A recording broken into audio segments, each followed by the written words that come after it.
Katotohanan sa kumakalat na relasyon ni Bullet Halushos ng Tape at Dominic Roque. Alamin natin.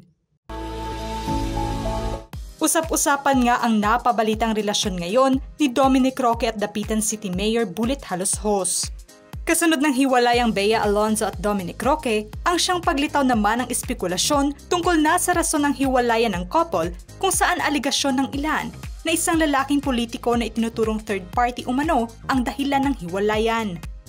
Kung matatandaan na naging sentro ng usapan sa vlog ni Christy Fermin na Showbiz Now na ang ginawang hakbang umano ng pamilya ni Bea Alonzo kung saan pinaiimbestigahan nito si Dom dahil na sa questionableng kondo na tinitirhan nito na nakapangalan sa isang kontrobersyal na lalaking politiko.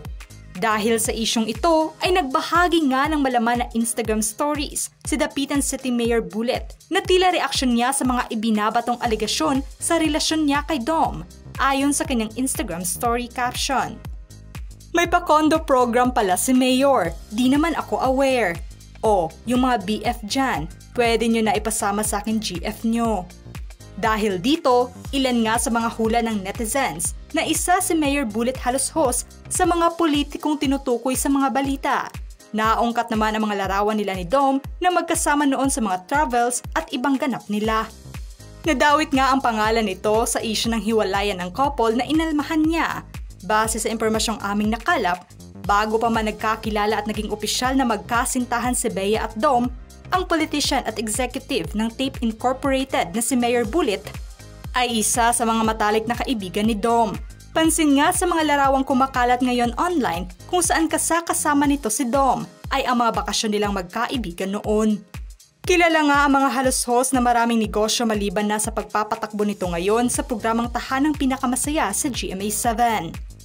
Lingid naman sa kaalaman ng lahat kaya naging magkaibigan si Dom at Mayor Bullet ay dahil na sa pareho nilang pagkakahilig sa pagmumotor, kung saan kasama nga nila ang iba pang kasamahan nila sa motorbiking at tawag nga sa grupo nila ay Euro Monkeys na binubuo ng mga Ducati riders.